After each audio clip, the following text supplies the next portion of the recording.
ازيكم يا احلى متابعين وفانز في العالم ده كله؟ عاملين ايه؟ يا رب تكونوا كويسين وبخير، ويا رب يا رب يا رب حياتكم تكون مليانة بالطاقة الإيجابية والحب. النهاردة معاكم من مطبخ مارجو أكلة كلنا بنعشقها وبنموت فيها، صغيرين وكبار. ايه معانا محشي كرنب من اللي تحبه قلبك. هحضرهولك من مطبخ مارجو، وهكون معاكي من اول ما تروحي عند الخضراجي تشتريه. هعرفك ازاي تشتري كرنبة حلوة، هعرفك ازاي تعملي لها الحشو بتاعها عشان يبقى تحفة محدش كله قبل كده. هعرفك ازاي تقطعي الورق بتاعها عشان يطلع احلى صوابع. هعرفك ازاي تسويه وازاي تغرفيه وازاي تحطيه على السفرة علشان يبقى مشهي لأحلى أسرة وتاكلوا معايا. هقولهولك كله بكل تكاته وحركاته، بس بعد الانترو. انزل يا ابني بالانترو.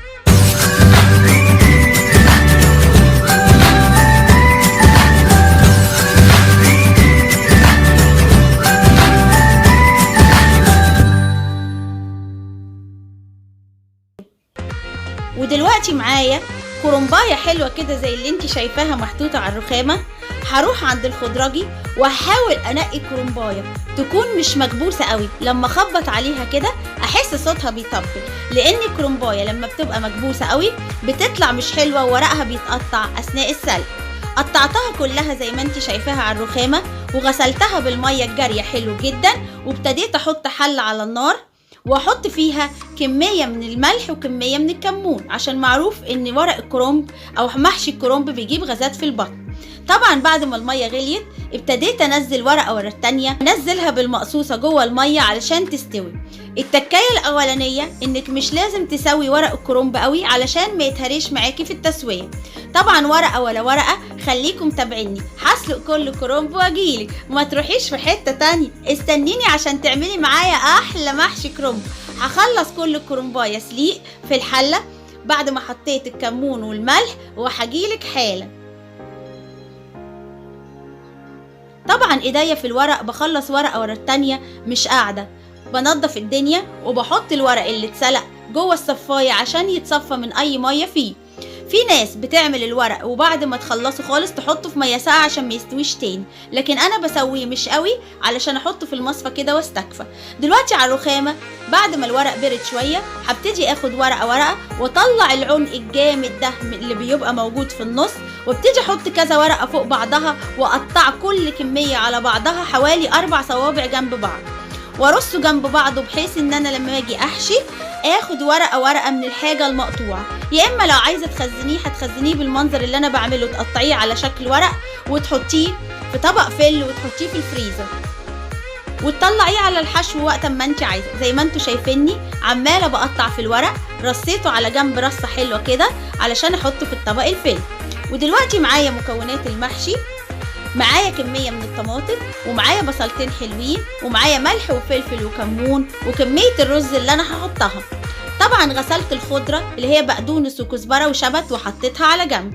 هبتدي دلوقتي امسك البصل بعد ما قشرته وغسلته، هحطه في مكنة ضرب البصل، اقطعه جوليان، وهحط عليه ملح وفلفل وكمون، واضرب كل كمية البصل علشان خاطر اعمل احلى تتبيلة للمحشي. بضرب البصل، اضربي يا بنت معايا حلو، ما يهم، البصل هيتضرب معاكي وهيبقى احلى بصل في الدنيا. حطيت الحلة على النار وحطيت شوية زيت، وهبتدي انزل بكمية البصل اللي هي لا تقل عن نص كيلو علشان يطلع طعم المحشي حلو. طبعا كل طبخة فيها بصل بتطلع تحفة. حطيت البصل على النار وسبتها تتحمر، وابتديت اجيب شفشق الخلاط وهضرب الطماطم بتاعتي علشان لما البصل يتحمر انزل عليه بالطماطم زي ما انتوا شايفيني كده. اعصر الطماطم حلو عشان تديني احلى عصير في الدنيا، يطلع معايا المحشي مظبوط. دلوقتي معايا الخضرة، البقدونس والكزبرة والشبت، بعد ما غسلتها حلو ونشفتها في فوطة نضيفة هقطعها في طبق قطع صغيرة جدا جدا. واحسن حاجة تقدري تقطعي الخضرة بتاعت المحشي هي المقص. طبعا قطعته والطماطم عماله تتسبك، رحت عشان اغسل الرز بالميه الجاريه غسله حلوه جدا جدا جدا. غسلته وصفيته حلو، رحت على حله الصلصه، لقيت الصلصه اتسبكت. هي دي تاني تكايه، هحط كبشة أو كبشتين من البقدونس والكزبرة والشبت على المحشي أو على الصلصة بتاعت المحشي بعد ما اتسبكت عشان تفوح الريحة وروح طافية. طبعا دلوقتي الصلصة اتسبكت، نزلت بيها زي ما انتوا شايفين، ونزلت عليها بالرز وخدته تقلبتين، وبعد كده نزلت عليها بالخضرة اللي فاضلة وايدي عمالة تقلب فيه علشان كله ياخد طعم بعضه. طبعا نزلت بالرز ونزلت بالخضرة بتاعت المحشي على البارد. مسكت الحلة وابتديت انزل في قعرها الورق الاخضر اللي انا مش هحشيه، فرشت بيه القعر. ودلوقتي قدامك هبتدي امسك الحشوة اللي انا عملتها بعد ما بردت خالص، وهحشي صوبع صوبع قدامك. همسك الورق اللي انا مقطعاه، احط كميه مناسبه من خلطه المحشي، مش كتيره ولا قليله، وابتدي الف الصوابع وارصها رصه حلوه في الحله. طبعا تابعوني، انا هعمل صوبع واتنين وتلاته ومش اكتر من كده.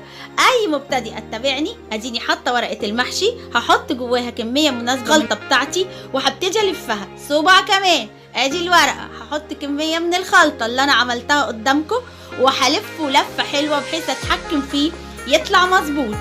طبعا راق ورا راق ورا راق خلصت الحلة كلها. تابعوني وما تمشوش تروحوا في حتة تانية، هخلص كل المحشي واجيلك. ولا ايه، عايزة تتفرجي تاني؟ اديني عمالة بحشي صوبع صوبع، بس مجرية الفيديو علشان خاطر ما ياخدش وقت طويل. استنوني وما تروحوش لبعيد، هخلص كل صوابع المحشي واجيلكم علشان اعرفك ازاي تسويه عشان اهل بيتك ياكلوا احلى محشي في الدنيا. كل يوم هيقولولك عايزين محشي، بس انت لو تقدري تصدي. طبعا المحشي معروف انه من الوجبات اللي بتبقى حلوه جدا جدا ومشهيه لاهل البيت، بيحبوها قوي. بس ست البيت ما بتعرفش تعمل المحشي كل يوم. اولا هو بيوجع الظهر من القعده، وبعدين بياخد وقت طويل جدا في العميل، وبيتاكل في اقل من 5 دقايق. ارحمونا بقى، مش كل يوم محشي. طبعا زي ما انتوا شايفين الحلة عمالة تكبر والرصة بتاعتها عمالة تعلى وتعلى. خليكي معايا ما تروحيش لبعيد، قربت اخلص المحشي عشان اقولك ازاي تسويه. طبعا تسوية المحشي لازم تبقى مظبوطة. انا لو حطيت 5 كوبايات رز في المحشي ده، هبتدي احط 3 كوبايات مية وعليهم معلقة او 2 من الصلصة، وطبعا هبتدي ارفع 3 كوبايات المية على النار، وهبتدي احط له كميه من الملح عشان ملحه يبقى حلو ومظبوط. اديني رفعته على النار وهبتدي املحه حلو جدا عشان المحشي يطلع ملحه مظبوط. ادي معلقه ونص من الملح، هغطيها واستنى لما تغلي. هعمل ايه بعد ما تغلي؟ هحط حله المحشي على النار بعد ما خلصت، وهبتدي احط طبق صيني او طبق بورسلين على الوش. ليه؟ علشان خاطر الميه لما تنزل عليه المحشي ما يفتحش. هنزل بالميه على حله المحشي اللي هي عباره عن 2.5 كوبايات او 3 محيقين حلو، وهسيب النار عاليه، وهرج المحشي رجه كده او اهزه حلو في الحله عشان الميه تتخلله. هغطي عليه واسيبه قيمه حوالي تلت ساعه يغلي على نار عاليه، وهبتدي احس ان المحشي ابتدى يتشرب من الجناب زي ما انتوا شايفين الميه قلت.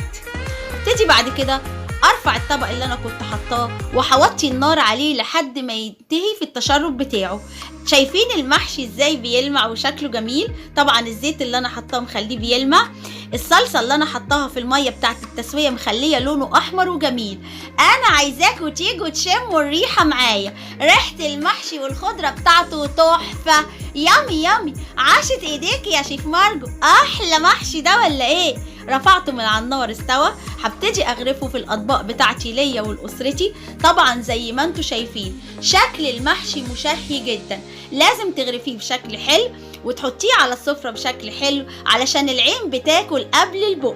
ودلوقتي لو شفتي طريقة عمل المحشي معايا وعجبتك طريقتي، اكتبيلي في كومنت من تحت انت عجبك ولا لأ، جربتيه ولا لأ، بتتابعيني منين. استنيني في الأكلة الجاية من مطبخ مارجو. باي باي.